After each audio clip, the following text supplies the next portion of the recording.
सवाल यहाँ पे ये है कि इस जीत महतो की लॉकअप के अंदर नहीं थाने में कैसे मौत हो गया। आखिर क्या कारण था कि जीत महतो का मौत हो गया। जब घर से लेकर के आप जाते हैं तो स्वस्थ होता है, थाने में ले जाने के बाद जो है वहां पे लोग कह रहे हैं कि मलेरिया से इनका डेथ हो गया, बुखार से इनका डेथ हो गया, लेकिन क्या था सच मामला ये समझना होगा। ये दिखाता है झारखंड के प्रशासन का काला सच। ये लगातार हम आपको दिखाने का प्रयास कर रहे हैं। झारखंड में एक तो कोई ढंग से जो है ना बालू रोकी जाती है, ना अवैध कोयला रोका जाता है, ना और चीजें हो रही है। ऊपर से जो है झारखंड के युवा के जान की कीमत सिर्फ 2 लाख रुपए है, वो भी चंदा करके जो है वो लोग कह रहे हैं कि हम लोग दिए। देखना यह होगा कि क्या जो ये पुलिसिया जादू लोग कर रहे हैं इस पर जो है किसी को भी पकड़ के जबरन जो है मार के टॉर्चर करके उसको जो है मार देते हैं और उसके बाद जो है किसी के ऊपर कोई कार्रवाई नहीं होती है। मेरा निवेदन है झारखंड सरकार से कि जो पुलिसकर्मी उनको बेरहमी से पीट करके उनका हत्या किए हैं उनके ऊपर कार्रवाई होना चाहिए। अब उसके घर को कौन चलाएगा? जीत महतो के घर को कौन चलाएगा? जीत महतो के छोटे से नन्हे बच्चे का कौन देखभाल करेगा? ये सवाल खड़ा होता है झारखंड के तमाम लॉ एंड ऑर्डर के ऊपर कि आखिर झारखंड में ऐसा चलता क्यों है, झारखंड में ऐसे होता क्यों है और झारखंड के लोग चुप क्यों हैं।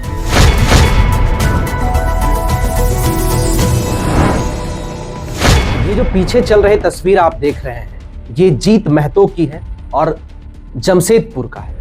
इसको इसलिए दिखा रहे हैं क्योंकि लॉकअप के अंदर इस लड़के का मृत्यु हुआ है। मतलब लॉकअप भी नहीं कह सकते हैं, ले जाया गया पूछताछ के लिए और मार करके उसका जो है मौत हो जाता है। जीत महतो जमशेदपुर के रहने वाले हैं। अपने 2 महीने के छोटे बच्चे के साथ रहते थे, 2 महीने के, और आज वो बच्चा अनाथ हो गया। साथ ही साथ उनके माता पिता तमाम लोग अनाथ हो गए क्योंकि कमाने वाला, रोजगार करने वाला सिर्फ जीत महतो था। आज जेल कैंप के तमाम लोग इसके साथ खड़े हैं। उसके न्याय के लिए जो है आवास डीसी साहब को, एसपी साहब को, तमाम लोगों को लिखित लेटर जो है इन्होंने दिया। साथ ही साथ वहां के जमशेदपुर के जो वर्तमान सांसद हैं विद्युत वरण महतो जी, उन्होंने भी इस मामले को संज्ञान में लेते हुए और उनके परिजनों से मिलने का काम किए। लेकिन सवाल यहाँ पे ये है कि इस जीत महतो की लॉकअप के अंदर नहीं थाने में कैसे मौत हो गया। आखिर क्या कारण था कि जीत महतो का मौत हो गया। जब घर से लेकर के आप जाते हैं तो स्वस्थ होता है, थाने में ले जाने के बाद जो है वहां पे लोग कह रहे हैं कि मलेरिया से इनका डेथ हो गया, बुखार से इनका डेथ हो गया, लेकिन क्या था सच मामला ये समझना होगा। ये दिखाता है झारखंड के प्रशासन का काला सच कि किस प्रकार से जो है वो उनका जो है मार करके पीट करके उनको जो है मार दिया जाता है, खुलेआम कह सकते हैं। क्योंकि ये जीत महतो ना तो कोई आतंकवादी था और ना ही ये जीत महतो कोई जो है बड़ा क्रिमिनल था। हाँ, इसके ऊपर जहां तक मुझे समझ में आ रहा है एफआईआर के तहत कि इनके ऊपर मोबाइल चोरी का एक मामला था और शायद वो सत्य होता या असत्य होता, ये कोर्ट का मामला था, ये प्रशासन का मामला नहीं था। लेकिन थाने के अंदर ही, जेल के अंदर ले जाते जाते जो है उनका मार करके हड्डी पसली तोड़ करके जो है उनका डेथ हो जाता है। अब ये आरोप इसलिए लग रहा है क्योंकि उनके माता पिता जो है जब इस जीत महतो को जो है उनका डेड बॉडी घर लाया गया तो 2 लाख रुपया जो है पुलिस वाले कह रहे हैं कि हम लोग चंदा करके आपको दे रहे हैं, 2 लाख रुपया ये रखिए और इसका जो है अंतिम संस्कार कीजिए। अब सोचिए झारखंड में एक जान का कीमत 2 लाख रुपया है, वो भी प्रशासन दे रहे हैं, पुलिस वाले दे रहे हैं। अब सोचिए क्या है झारखंड का दुर्दशा।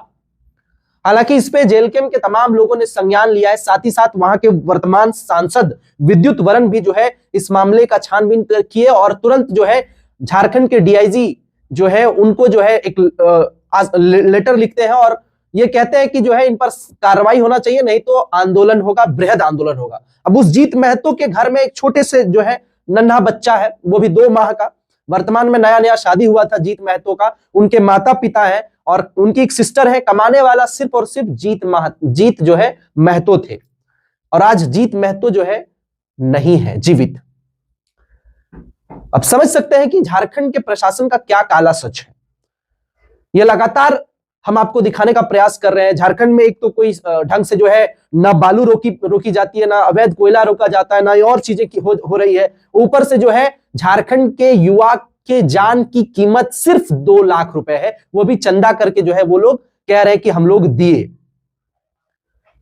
देखना यह होगा कि क्या जो ये पुलिसिया जादू लोग कर रहे हैं, इस पर जो है किसी को भी पकड़ के जबरन जो है मार के टॉर्चर करके उसको जो है मार देते हैं और उसके बाद जो है किसी के ऊपर कोई कार्रवाई नहीं होती है। मेरा निवेदन है झारखंड सरकार से कि जो पुलिसकर्मी उनको बेरहमी से पीट पीट करके उनका हत्या किए हैं, उनके ऊपर कार्रवाई होना चाहिए, उनके ऊपर कार्रवाई होना चाहिए। मैं यहाँ पे जो है हेमंत सोरेन से भी आग्रह करेंगे, मुख्यमंत्री जी से भी आग्रह करेंगे कि उनके ऊपर कार्रवाई होना चाहिए और इस प्रकार से शायद टॉर्चर ना किया जाए। जहां तक कि ठीक है उनके ऊपर आरोप था तो ये कोर्ट का मामला था, कोर्ट सिद्ध करता, कोर्ट उसको सजा सुनाती। आप कैसे उसको जो है मार मार करके उनसे उगलवाने के लिए जो है आपने उसका जान ले लिया साहब। अब उसके घर को कौन चलाएगा? जीत महतो के घर को कौन चलाएगा? जीत महतो के छोटे से नन्हे बच्चे का कौन देखभाल करेगा? ये सवाल खड़ा होता है झारखंड के तमाम लॉ एंड ऑर्डर के ऊपर कि आखिर झारखंड में ऐसा चलता क्यों है, झारखंड में ऐसे होता क्यों है और झारखंड के लोग चुप क्यों हैं? ये अपने आप में एक बड़ा सवाल है। कोई भी अरेस्ट होगा और तुरंत 2-3 दिन के बाद उसका डेथ तो हो नहीं सकता है, उसको कितना भी बुखार बड़ा क्यों ना हो। लेकिन ये आरोप लगाया जा रहा है, पोस्टमार्टम में भी जो है ये चीजें निकल के आ रही है कि उनका जो है डेथ मलेरिया के वजह से हो रहा है। मलेरिया की वजह से, जब मलेरिया की वजह से डेथ हुआ है तो आप उनके घर वालों को 2 लाख रुपया क्यों दिए? पुलिस प्रशासन पर यह सवाल खड़ा होता है, जमशेदपुर के पुलिस प्रशासन के ऊपर यह सवाल खड़ा होता है कि आपने 2 लाख रुपए चंदा करके क्यों दिया उनके घर वालों को। यह जांच का विषय है, इस पे जांच बैठनी चाहिए और दोषी पुलिस कर्मियों को सजा मिलना चाहिए, क्योंकि झारखंड के युवा का जान का कीमत सिर्फ 2 लाख। मैं निवेदन करूंगा झारखंड के सुप्रसिद्ध डुमरी एमएलए जयराम कुमार महतो से भी कि इस पर संज्ञान लिया जाए और साथ ही साथ वहां के वर्तमान सांसद ने जो अगुवाई और तत्परता दिखाई है उसके लिए आपको सलाम है। लेकिन साथ ही साथ ये कहेंगे कि झारखंड के जो प्रशासन के लोग हैं, जो इस प्रकार की जो रवैया रखते हैं कैदियों के साथ चाहे और भी लोगों के साथ, तो ये काम कोर्ट का है, सिद्ध करना, उगलवाना, जुर्म को कबूल कराना। ये पुलिस प्रशासन जो है अपने जिम्मे अपने हाथ मार मार करके उसका मृत्यु करवा दिया जाता है, मार दिया जाता है, उसको मौत दे दिया जाता है और उसके बाद जो है उनके ऊपर कार्रवाई भी नहीं होता। ये बड़ा सवाल है। बाकी आप तमाम लोग क्या सोचते हैं? क्या शायद आंदोलन हो सकता है? इसको लेकर के अपनी प्रतिक्रिया जरूर साझा करिएगा। और जीत महतो के इस तस्वीर के बारे में आप क्या सोचते हैं? इस प्रशासन जो है अपने जिम्मे अपने हाथ मार मार करके उसका मृत्यु करवा दिया जाता है, मार दिया जाता है, उसको मौत दे दिया जाता है और उसके बाद जो है उनके ऊपर कार्रवाई भी नहीं होता। ये बड़ा सवाल है। बाकी आप तमाम लोग क्या सोचते हैं? क्या शायद आंदोलन हो सकता है? इसको लेकर के अपनी प्रतिक्रिया जरूर साझा करिएगा। और जीत महतो के इस तस्वीर के बारे में आप क्या सोचते हैं?